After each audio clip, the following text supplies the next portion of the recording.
Covering news where you live. This is 5 News This Morning. A 14-year-old girl is dead following a jet ski collision on Beaver Lake. Much more on this tragedy coming up. And the Razorbacks made their way to Omaha for the College World Series. We'll take a look at how the Hogs will face a familiar opponent for the first game in the series in just a minute. But first, we want to say good morning and thanks for starting your day right here with us on 5 News This Morning. I'm Ellen Falls. And I'm Jay Plyburn. Thanks for waking up with us. I'm still tired. How are you? I know. It's coffee. A lot of coffee this morning. That's what I've been working on. Got to have that caffeine to stay awake. Grab a cup of coffee and turn your TV up. We got a lot to talk about this morning. We want to take you to a live shot outside. This shot coming in from Fayetteville, our Washington Regional Medical Center ICAM. And as you can see, lots of clouds. This is what's going to cause some problems for us later today. Lots of rain expected. And here's a look in Fort Smith. This shot coming in from the Carol Ann Crosspark. You can definitely see some clouds in the distance there, but let's go ahead and check in with Joe for a first look at today's forecast. Making headlines, a 14-year-old is dead after 2 jet skis collide on Beaver Lake. 5 News reporter Esther Catro is live from Beaver Lake with the latest.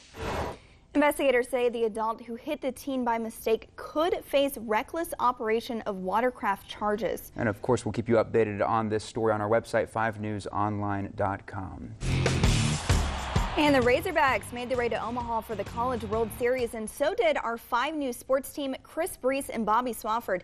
They have more on how the Hogs will face a familiar opponent first in Omaha. It is 11:20 on the clock right now as you're waking up. Happening today in Fort Smith, the Donald W. Reynolds Cancer Support House will be out there at Parrot Island for the Pink Out program. And by wearing pink, it's a great way to bring cancer awareness and prevention to the community, reminding women to get their mammograms and men to get checked for prostate cancer. And for everyone to get checked for skin cancer during these summer months. It has sure gotten hot out there. The Cancer Support House will have a booth out there. Susan Steffens with the Cancer Support House tells us what folks can expect this weekend at Parrot Island. We're going to be promoting a drive for Boost and Ensure, which is a nutritional supplement that's needed by cancer patients at the Cancer Support House. Our pantries are empty of this supplement, so we're asking the community for your help. If you'll bring a donation of Boost or Ensure to the booth at Parrot Island, you'll be entered into a drawing for a beautiful turquoise necklace valued at $300. You can also bring your donations to the Cancer Support House or donate online at reynoldscancersupporthouse.org. And even with all the rainy weather the River Valley has received lately, construction crews are still hard at work on the new osteopathic school being built out at Chaffee Crossing. Crews tell us that they are right on schedule. Happening today, the members of the construction team and the board members will be having a topping out ceremony. This is a milestone to pause and reflect on where you've been and where the project is going in the future, now that the structure is in place. We spoke with the senior project manager about the benefits the River Valley should see with this new school. It's great to see it for Chaffee Crossing and the Fort Smith and River Valley community. It's real exciting to think about what construction of a project like this is going to do, for future development in this area. You can already see, the excitement and see other development that's coming in. And after the topping out ceremony, they'll be placing the brick exterior and the roofing. Then construction will go inside the building, starting on all the finishes. The projected date of completion of the new osteopathic school is April of 2016. And we will have more on sports, weather, and all the latest coming up after the break. Plus, what could you find in your fridge in the middle of the night?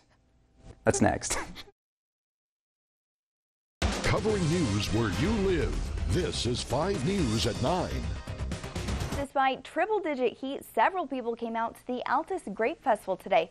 We'll take you to all those festivities later in the show. But first, we saw some major heat across the area today, and it's not going anywhere for a few days. Meteorologist Sean Bailey joins us with a first look at the forecast. A man and woman are dead following what Rogers police are calling an apparent murder-suicide. Police say it happened Friday night at the Midway Mobile Home Park off New Hope Road. When officers arrived to the home, police say they found a man and woman dead. Investigators say they believe the man shot the woman and then shot himself. The man was taken to Mercy, where he was pronounced dead. The woman was actually air-flighted to Washington Regional, where police say she died a few hours later. We spoke with a man who lives nearby. It's crazy because, I live not but 150 feet from there, and for that to be so close to home, it's a little worrying sometimes, like what's the road going to where 10 feet from you, people you've met before and said hi to, waving to the mail, it's crazy. I think they're relatively rare, don't occur every day, which is a good thing. That's why it's still, I think that's why it's still shocking when it does happen. So. Police say they don't know if drugs or alcohol played a role in this shooting. They say the bodies are being sent to the Arkansas State Crime Lab for an autopsy.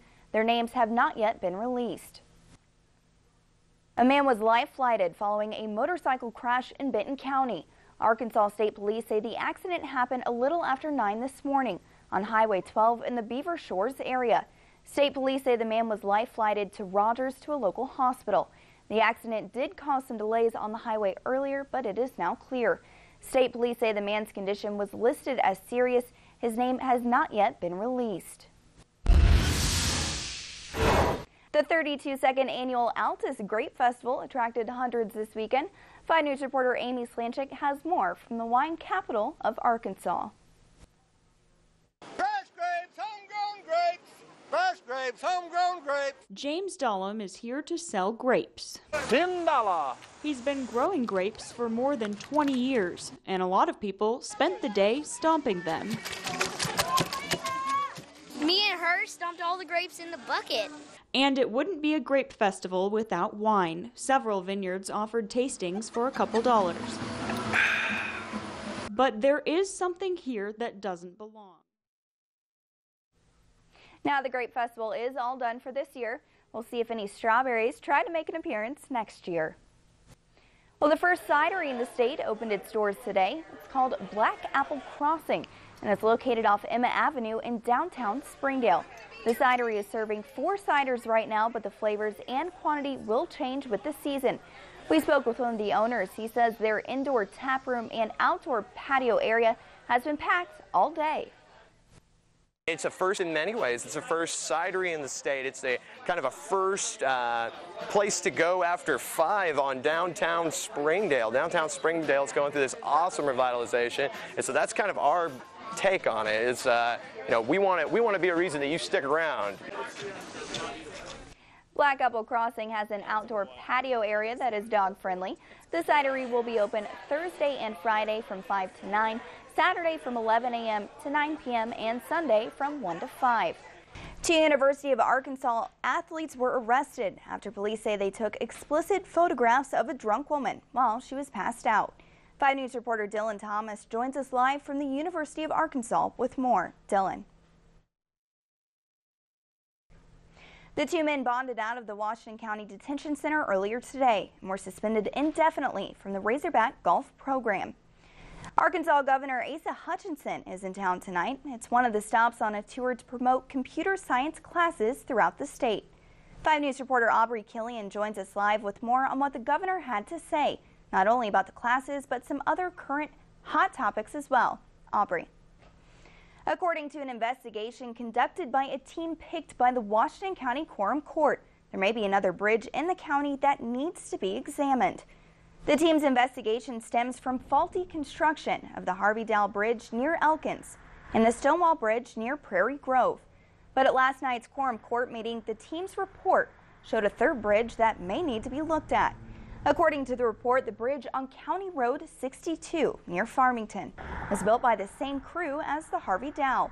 We spoke with County Attorney Steve Zega about the findings.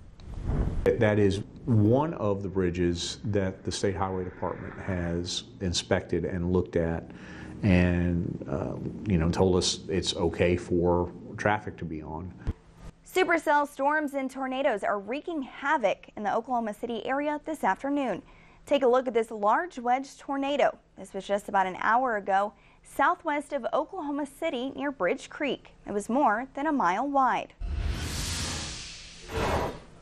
A LaFleur County deputy is hit by a car driven by a man wanted for more than 20 burglaries in our area.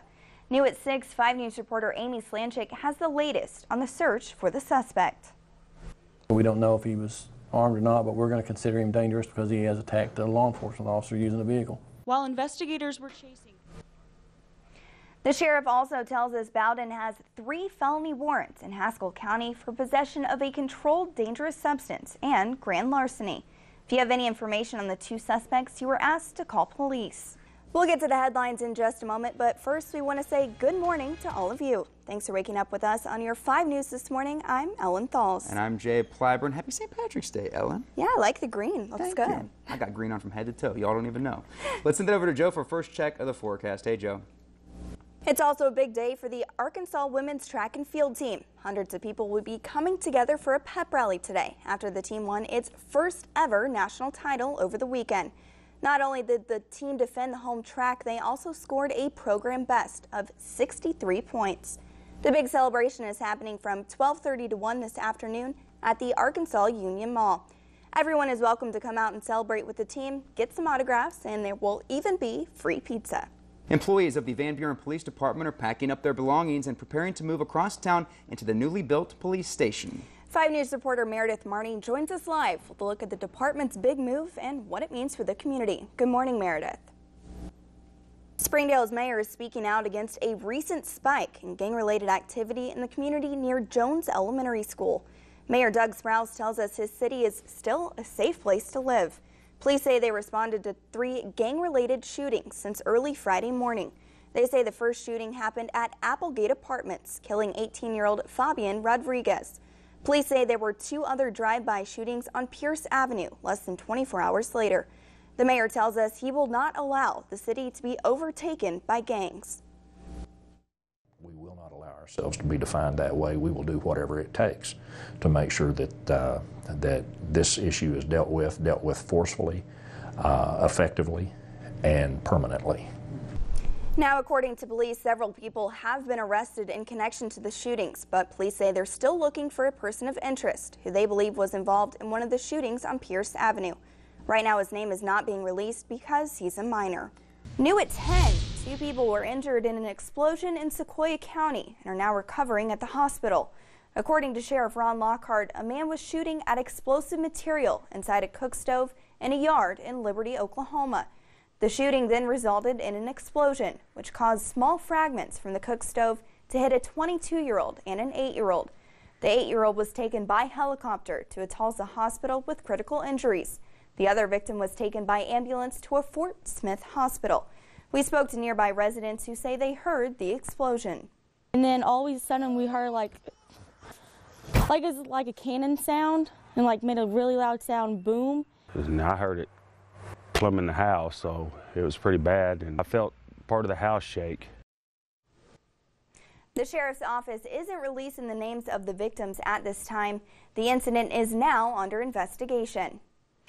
Police say they have 2 suspects in custody who are involved in an aggravated robbery in Fayetteville.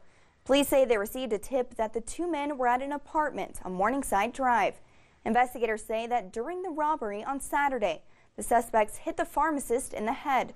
The pharmacist then pulled out a gun and fired multiple rounds. Robert Porter lives next door to where the men were found and says they weren't in good shape. The kid came out first, and they walked right past us right here. He was bleeding, and then the father, I guess, came out, and he was bleeding, and they had him handcuffed and sat on the wall. Police say they found several bullet holes in the vehicle that the men were driving. They say the suspects are being treated at a hospital. According to police, there were 2 other people inside the home. One is being questioned. The names of the suspects have not yet been released. The Bentonville School District is considering expanding its anti-discrimination policy beyond what's already required by state law. 5 News reporter Dylan Thomas spoke with the school superintendent and has more. Superintendent Michael Poor says the idea to broaden employee protections has been proposed multiple times in the past 10 years. We're looking at, how we want to treat our employees. Do we expand our current policy to possibly create increased protected classes? Arkansas lawmakers initiate some changes shortly before this year's legislative session came to an end, as the Senate will now allow the chamber's president to seek a second term. Now, before today, a senator was prohibited from serving as president pro tem for more than 1 term. Current Senate President Jonathan Dismang says he has not decided whether to run again. A rainy start to the day, but skies are clearing up tonight. Chief Meteorologist Garrett Lewis has a first look at the forecast. Good evening. For the first time in recent history, Arkansas will be hosting its presidential primary voting in March rather than in May. 5 News reporter Dylan Thomas spoke with political experts and asked them why a move like this has been made. Voters in the state of Arkansas have shown they're more likely to vote Republican in recent years, especially during presidential elections, which may explain why. Traditionally, we haven't received a lot of attention. But this year, the state will be holding its presidential primaries 11 weeks ahead of time on March 1st, a move that could put Arkansas a little further onto the map for presidential candidates. Donald Trump, Ted Cruz, and Hillary Clinton visited the natural state earlier this year. And police are still on the lookout for the gunman that put one man in the hospital. This is 18-year-old Brandon Mathis. Police say he is responsible for shooting Gustavo Delgado multiple times. The shooting happened on North I Street, just off Grand Avenue, near downtown Fort Smith. Police say an argument between two couples led to the shooting. According to police, the suspect left the scene in a white 4-door Chevy Impala with tinted windows. Police say there could be a woman with him. The Springdale Police Department announced today that it's expanding its crime suppression unit. This comes in light of the gang-related shooting that happened near Springdale High School last week. Right now they have 4 officers and 1 sergeant, but they want to double that number to 10. Captain Derek Hudson says they've changed the way they police, so that 1 officer is assigned to a specific neighborhood. If you have a small town police officer, you're more apt to know him or her. Why? Well, because it's a smaller area, it's easier to get to know those people. Cities growing the size like we are in Northwest Arkansas, you start to lose that, and sometimes the small issues, we forget about them. The chief says they're using their school resource officers to keep an eye and ear out for any issues. The department increased its SRO program this year from 10 to 17 officers.